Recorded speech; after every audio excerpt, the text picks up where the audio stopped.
ओम नमः शिवाय। श्री शिव महापुराण वायवी संहिता उत्तरखंड चौथा अध्याय शिवजी और शिवा की विभूतियों का वर्णन।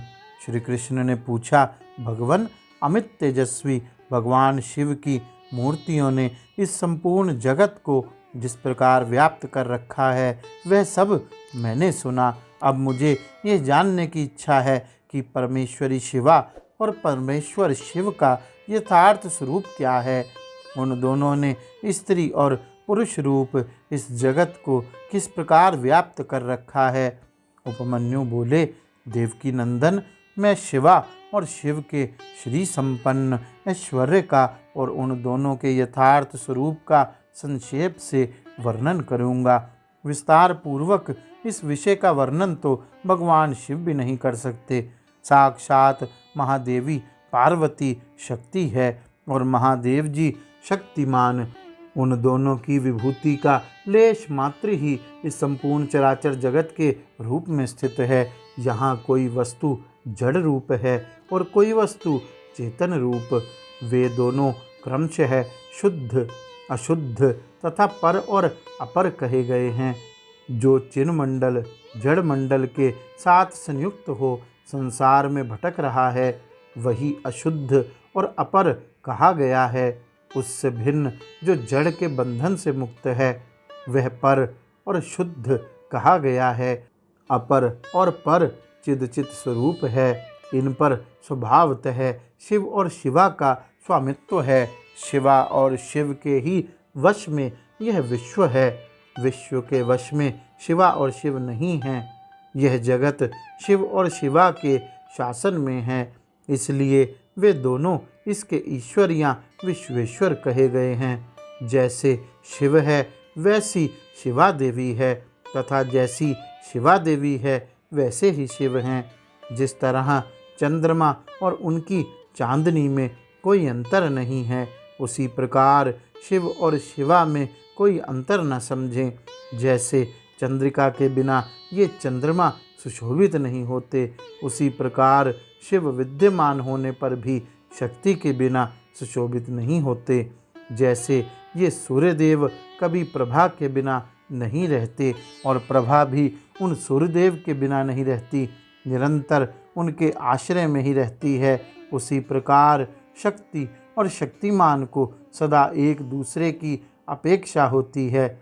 ना तो शिव के बिना शक्ति रह सकती है और ना शक्ति के बिना शिव। जिसके द्वारा शिव सदा देहधारियों को भोग और मोक्ष देने में समर्थ होते हैं वह आद्या अद्वितीय चिन्मयी पराशक्ति शिव के ही आश्रित है। ज्ञानी पुरुष उसी शक्ति को सर्वेश्वर परमात्मा शिव के अनुरूप उन अलौकिक गुणों के कारण उनकी समधर्मिणी कहते हैं। वह एकमात्र चिन्मयी पराशक्ति सृष्टि धर्मिणी है। वही शिव की इच्छा से विभाग पूर्वक नाना प्रकार के विश्व की रचना करती है। वह शक्ति मूल प्रकृति, माया और त्रिगुणा तीन प्रकार की बताई गई है। उस शक्ति रूपिणी शिवा ने ही इस जगत का विस्तार किया है। व्यवहार भेद से शक्तियों के 1, 2, 100, 1000 एवं बहुसंख्यक भेद हो जाते हैं। शिव की इच्छा से पराशक्ति शिव तत्व के साथ एकता को प्राप्त होती है। तदुपरांत कल्प के आदि में उसी प्रकार सृष्टि के प्रसंग में शक्ति का प्रादुर्भाव होता है, जैसे तिल से तेल का। तदंतर शक्तिमान से शक्ति में क्रियामयी शक्ति प्रकट होती है। उसके विशुद्ध होने पर आदि काल में पहले नाद की उत्पत्ति हुई, फिर नाद से बिंदु का प्रगट्य हुआ और बिंदु से सदाशिव देव का। उन सदाशिव से महेश्वर प्रकट हुए और महेश्वर से शुद्ध विद्या, वह वाणी की ईश्वरी है। इस प्रकार त्रिशूलधारी महेश्वर से वागीश्वरी नामक शक्ति का प्रादुर्भाव हुआ, जो वर्णों अक्षरों के रूप में विस्तार को प्राप्त होती है और मातृका कहलाती है। तदंतर अनंत के समावेश से माया ने काल नियति, कला और विद्या की सृष्टि की। कला से राग तथा पुरुष हुए, फिर माया से ही त्रिगुणात्मिका अव्यक्त प्रकृति हुई। उस त्रिगुणात्मिका अव्यक्त से तीनों गुण पृथक पृथक प्रकट हुए। उनके नाम हैं सत्व, रज और तम। इनसे यह संपूर्ण जगत व्याप्त है। गुणों में शोभ होने पर उनसे गुणेश नामक 3 मूर्तियां प्रकट हुई। साथ ही महत आदि तत्वों का क्रमशः प्रादुर्भाव हुआ। उन्हीं से शिव की आज्ञा के अनुसार असंख्य अंड पिंड प्रकट होते हैं, जो अनंत आदि विधेश्वर चक्रवर्तियों से अधिष्ठित हैं। शरीरांतर के भेद से शक्ति के बहुत से भेद कहे गए हैं। स्थूल और सूक्ष्म के भेद से उनके अनेक रूप जानने चाहिए। रुद्र की शक्ति रौद्री, विष्णु की वैष्णवी, ब्रह्मा की ब्रह्माणी और इंद्र की इंद्राणी कहलाती है। यहाँ बहुत कहने से क्या लाभ। जिसे विश्व कहा गया है वह उसी प्रकार शकत्यात्मा से व्याप्त है जैसे शरीर अंतरात्मा से। अतः संपूर्ण सथावर जंगम रूप जगत शक्तिमय है। यह पराशक्ति परमात्मा शिव की कला कही गई है। इस तरह यह पराशक्ति ईश्वर की इच्छा के अनुसार चलकर चराचर जगत की सृष्टि करती है, ऐसा विज्ञ पुरुषों का निश्चय है। ज्ञान, क्रिया और इच्छा अपनी इन 3 शक्तियों द्वारा शक्तिमान ईश्वर सदा संपूर्ण विश्व को व्याप्त करके स्थित होते हैं। यह इस प्रकार हो और यह इस प्रकार ना हो, इस तरह कार्यों का नियमन करने वाली महेश्वर की इच्छा शक्ति नित्य है।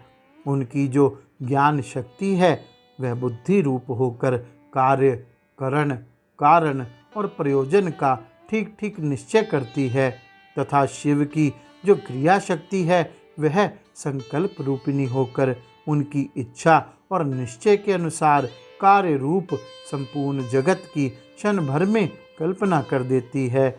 इस प्रकार तीनों शक्तियों से जगत का उत्थान होता है। प्रसव धर्म वाली जो शक्ति है वह पराशक्ति से प्रेरित होकर ही संपूर्ण जगत की सृष्टि करती है।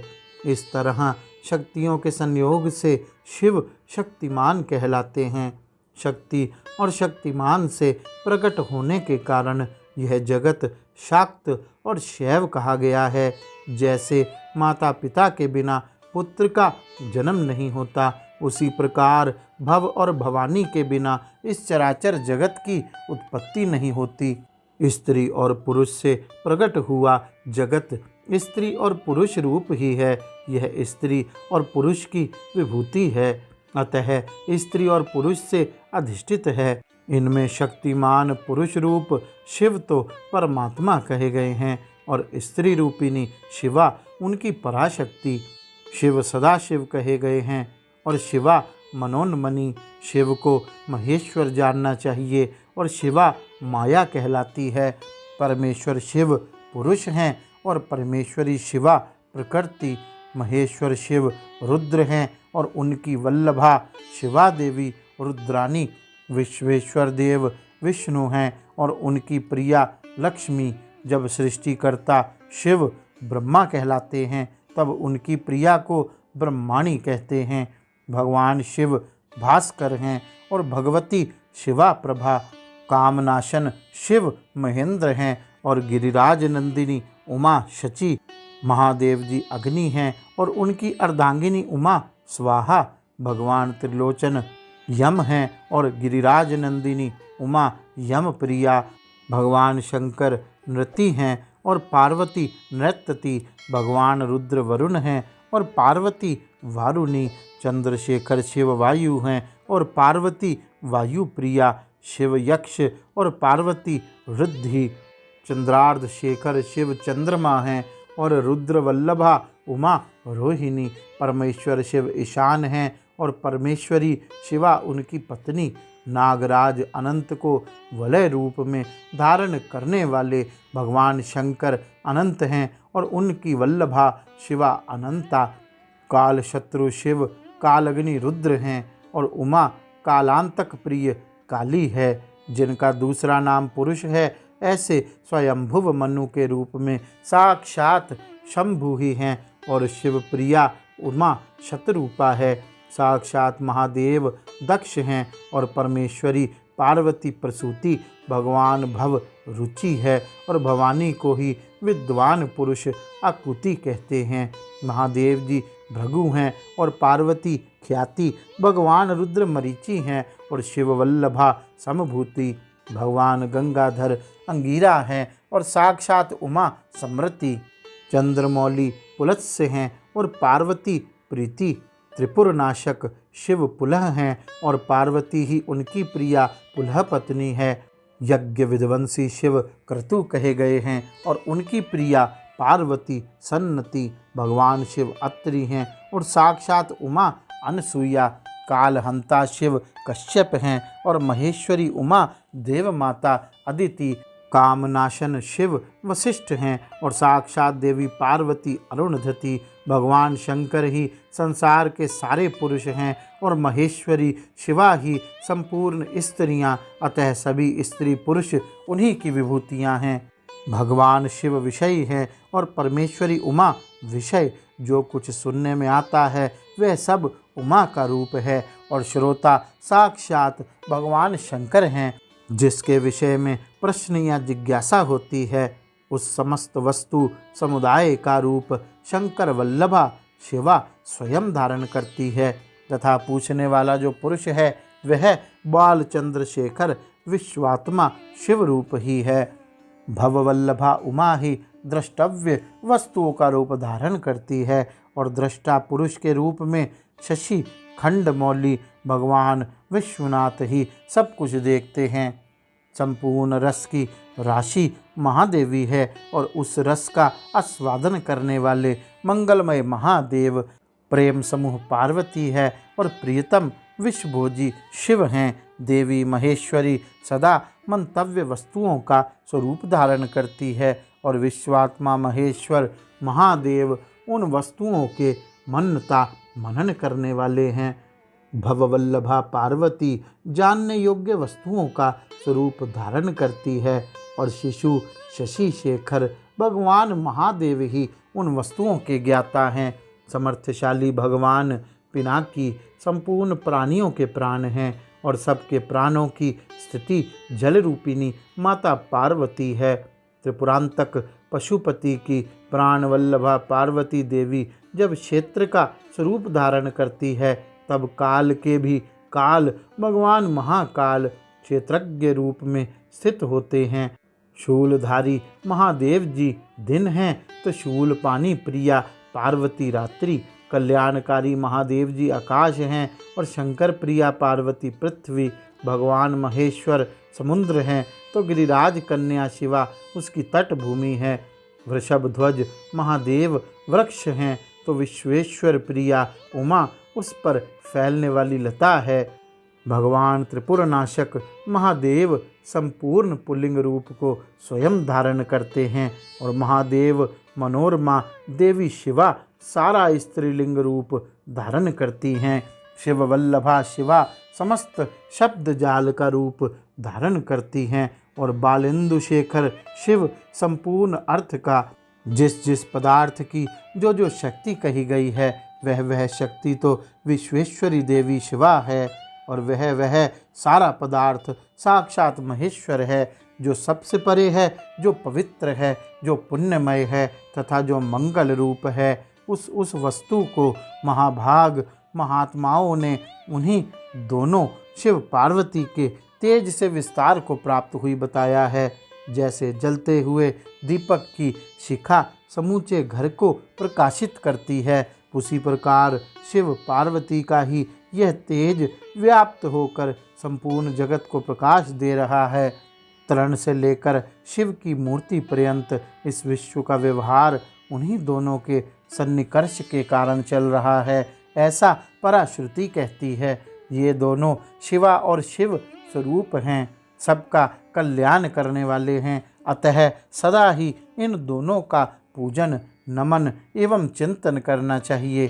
श्री कृष्ण, आज मैंने तुम्हारे समक्ष अपनी बुद्धि के अनुसार परमेश्वर शिव और शिवा के यथार्थ स्वरूप का वर्णन किया है, परंतु ईयतापूर्वक नहीं।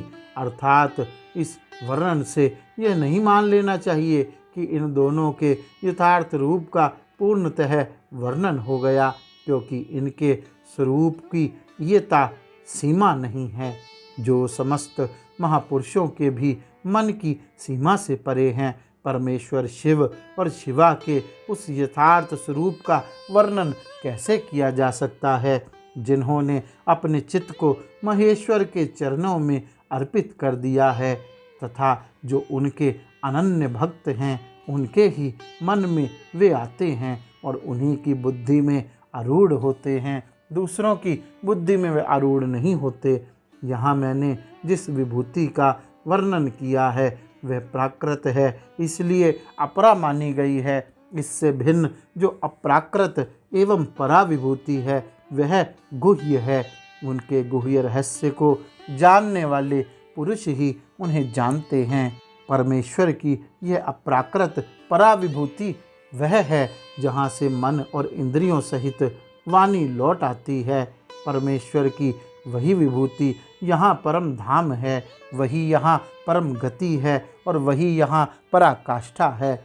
जिस प्रकार गर्भाशय रूप निषद्र में कारागार में शिशु श्वास को अवरुद्ध कर स्थित होता है, वैसे ही जो अपने श्वास और इंद्रियों पर विजय पा चुके हैं वे योगी जन ही उन्हें पाने का प्रयत्न करते हैं। शिवा और शिव की यह विभूति संसार रूपी विषधर सर्प के डसने से मृत्यु के अधीन हुए मानवों के लिए संजीवनी औषधि है। इसे जानने वाला पुरुष किसी से भी भयभीत नहीं होता। जो इस परा और अपरा विभूति को ठीक ठीक जान लेता है वह अपरा विभूति को लांघ कर परा विभूति का अनुभव करने लगता है। श्री कृष्ण, यह तुमसे परमात्मा शिव और पार्वती के यथार्थ स्वरूप का गोपनीय होने पर भी वर्णन किया गया है, क्योंकि तुम भगवान शिव की भक्ति के योग्य हो। जो शिष्य ना हो, शिव के उपासक ना हो और भक्त भी ना हो, ऐसे लोगों को कभी शिव पार्वती की इस विभूति का उपदेश नहीं देना चाहिए। यह वेद की आज्ञा है। अतः अत्यंत कल्याणमय श्री कृष्ण, तुम दूसरों को इसका उपदेश ना देना। जो तुम्हारे जैसे योग्य पुरुष हों उन्हीं से कहना, अन्यथा मौन ही रहना। जो शिवा शिव की इस विभूति को योग्य भक्तों को प्रदान करता है वह संसार सागर से मुक्त होकर शिव सायुज्य प्राप्त करता है। इसके कीर्तन से बड़े बड़े पाप नष्ट हो जाते हैं। 3-4 बार इसका अभ्यास करने से उससे भी अधिक पाप नष्ट हो जाते हैं। इसके द्वारा विनाशकारी शत्रु नष्ट हो जाते हैं, सुहृदों की वृद्धि होती है, शैवी विद्या बढ़ती है, बुद्धि सत्य में प्रवृत्त होती है और शिव पार्वती गणों तथा उनके अनुचरों के प्रति श्रेष्ठ भक्ति उत्पन्न होती है। व्यक्ति का जो अन्य परम अभीष्ट होता है उसे वह निसंदेह प्राप्त कर लेता है। जो भीतर से पवित्र शिव का भक्त और विश्वासी हो वह यदि इसका कीर्तन करे तो मनोवांछित फल का भागी होता है। यदि पहले के प्रबल प्रतिबंधक कर्मों द्वारा प्रथम बार फल की प्राप्ति में बाधा पड़ जाए तो भी बारंबार साधन का अभ्यास करना चाहिए। ऐसा करने वाले पुरुष के लिए यहाँ कुछ भी दुर्लभ नहीं है। गौरी शंकर भगवान की जय। ओम नमः शिवाय।